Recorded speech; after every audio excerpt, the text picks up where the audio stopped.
آب حیات کوئی کہانی قصہ ہوائی قصہ نہیں، یہ حقیقت ہے آب حیات۔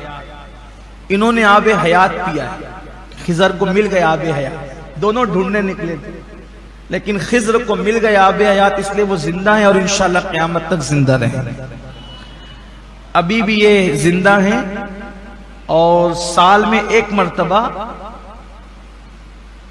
یہ حاجیوں کا جب حج کا موسم آتا ہے تو مینا میں یہ وہاں بکروں کا اور جانوروں کا بزنس کرنے آتے ہیں اور ان حاجیوں سے یہ سال بھر کا اتنا کما لیتے ہیں کہ سال بھر ان کے لیے وہ کافی ہو جاتا ہے۔ خضر علیہ السلام بڑے خوبصورت ہیں۔ بسم اللہ الرحمن الرحیم۔ یہ اس ویڈیو سے متعلق سوال تھا کہ ویڈیو صحیح بھی ہے نہیں، تو جو عام عرض دیکھیں یہ کوئی بریلوی عالم ہے اور اسی طرح کے بہت سے ان کے بیانات ہوتے ہیں، وہ عجیب و غریب باتیں اپنے بیانات کے اندر یہ بیان کیا کرتے ہیں، لوگ سنتے بھی ہیں، واہ واہ کرتے ہیں، پتہ نہیں کیسے ان کو سنا جاتا ہے، کیسے برداشت کیا جاتا ہے۔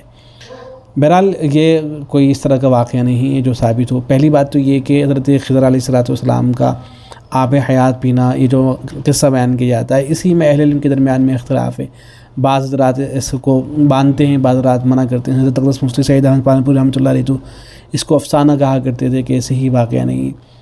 اور پھر حضرت خضر علیہ السلام کی حیات جو ہے اس کا مسئلہ کہ وہ زندہ ہے نہیں، اس میں بھی اہل علم کے درمیان میں اختلاف ہے۔ بعض حضرات اس کے قائل ہیں کہ ان کا انتقال ہو گیا ہے، وہ حیات نہیں ہے، اور بعض حضرات اس کے قائل ہیں بہرحال کہ وہ حیات ہیں، زندہ ہیں۔ جمہور کی یہی رائے ہے کہ وہ حیات ہیں، زندہ ہیں حضرت خضر علیہ السلام۔ باقی ان کے بارے میں اس طرح کی باتیں کہ وہ بکروں کا بزنس کرتے ہیں اور مینا میں جب حج کا موسم آتا ہے تو وہاں آتے ہیں اور اتنا کما لیتے ہیں کہ پورے سال کے لیے کافی ہو جاتا ہے، اس طرح کی کوئی روایت ثابت نہیں ہے۔ اور جو اس طرح کی روایتیں آئی بھی ہیں ان کے بارے میں بھی اہل علم نے صراحت کر رکھی ہے کہ موضوع اور من گھڑت ہے۔